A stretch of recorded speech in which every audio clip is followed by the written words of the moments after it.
சீன நாட்டினருக்கு சட்டவிரோதமாக விசாக்களை பெற்றுத்தந்த வழக்கில் காங்கிரஸ் எம்பி கார்த்தி சிதம்பரம் மற்றும் 6 பேருக்கு எதிராக குற்றச்சாட்டுகளை பதிவு செய்ய டெல்லி ரூஸ் அவென்யூ நீதிமன்றம் உத்தரவிட்டுள்ளது.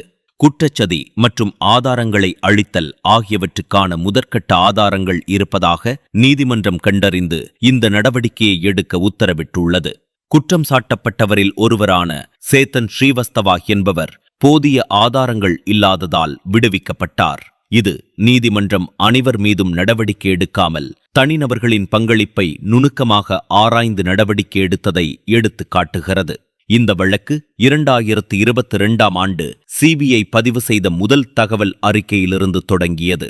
2011ஆம் ஆண்டு சிதம்பரம் மத்திய உள்துறை அமைச்சராக இருந்தபோது நடந்த முறைகேடுகள் குறித்து விசாரணை நடத்தப்பட்டது. 2024ஆம் ஆண்டு அக்டோபரில் சிபிஐ தாக்கல் செய்த குற்றப்பத்திரிகையில் கார்த்தி சிதம்பரம் உள்ளிட்டோர் லஞ்சம் பெற்றுக்கொண்டு விசா பெற்றுத் தந்ததாக குற்றம் சாட்டப்பட்டுள்ளது. குற்றம் சாட்டப்பட்டவர்களிடையே திட்டமிட்ட ஒருங்கிணைந்த செயல்பாடுகள் இருந்ததற்கான ஆதாரங்கள் இருப்பதாகவும் குற்றச்சாட்டுக்கள் குறித்து விசாரணை நடத்த இது போதுமானது என்றும் நீதிமன்றம் கூறியுள்ளது. தனிப்பட்ட செயலாக அல்லாமல் இடைத்தரகர்கள், நிறுவனங்கள் மற்றும் மிதி பரிமாற்றங்கள் என ஒரு திட்டமிட்ட மிகப்பெரிய ஒருங்கிணைப்பு இதில் இருப்பது தெரிவதாக நீதிபதி குறிப்பிட்டுள்ளார். பஞ்சாபில் 1980 மெகாவாட் அனல்மின் திட்டத்தை செயல்படுத்திய தல்வண்டி சாப்போ பவர் லிமிடெட் எனப்படும் நிறுவனம் பணிகளை ஒரு சீன நிறுவனத்திடம் ஒப்படைத்திருந்தது. திட்ட தாமதத்தால் அந்த நிறுவனம் அபராதத்தை எதிர்கொள்ளும் சூழல் ஏற்பட்டது. விதிமுறைகளின்படி சீன பணியாளர்களுக்கான விசா உச்ச வரம்பை அந்த நிறுவனம் ஏற்கனவே முடித்திருந்தது. இந்த சூழலில் விகாஸ் மகாரியா என்பவர் சென்னையில் உள்ள பாஸ்கரராமன் மூலமாக கார்த்தி சிதம்பரத்தை அணுகி 800 கூடுதல் விசாக்களுக்கு உதவி கோரினார். பணம் செலுத்திய பிறகு விசா அனுமதி பெற்று தந்தற்காக விகாஸ் மகாரியா கார்த்தி சிதம்பரத்திற்கு தொலைபேசியில் நன்றி தெரிவித்ததற்கான சாட்சியமும் ஆதாரங்களுடன் வெளிப்பட்டுள்ளது. விகாஸ் மகாரியா தற்போது இந்த வழக்கில் அரசு தரப்பு சாட்சியாக மாறியுள்ளார்.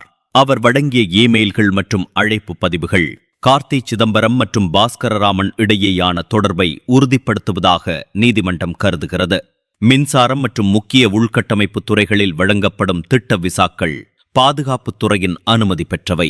இவற்றை குறுக்கு வழியில் முறைகேடாக பெறுவது என்பது வெறும் ஊழல் மட்டுமல்ல, அது நாட்டின் உள் பாதுகாப்பையே கேள்விக்குறியாக்குகிறது. இந்தியாவின் எல்லை கட்டுப்பாடு மற்றும் உள்கட்டமைப்பு வசதிகளை பணத்திற்காக குறுக்கு வழியில் அனுமதிப்பது இந்திய இறையாண்மைக்கு எதிரானது. அன்று சீனர்களுக்காக செய்யப்பட்ட இந்த செயல் நாளை பாகிஸ்தான் போன்ற அண்டை நாடுகளின் ஏஜெண்டுகளாலும் பயன்படுத்தப்பட வாய்ப்புள்ளது. சீனா இந்தியாவுக்கு பல முனைகளிலும் போட்டியாக உள்ள நிலையில் முக்கிய உள்கட்டமைப்பு திட்டங்களில் பாதுகாப்பு விதிமுறைகளை மீறி அதிகப்படியான சீனர்களை அனுமதிப்பது உளவு பார்த்தல் மற்றும் நீண்டகால பாதுகாப்பு அச்சுறுத்தல்களுக்கு வழிவகுக்கும். இந்த விவகாரம் ஊழலுடன் மட்டும் முடிந்துவிடவில்லை. இது காங்கிரஸ் கட்சியின் தேசிய பாதுகாப்பு குறித்த அலட்சிய போக்கை காட்டுகிறது.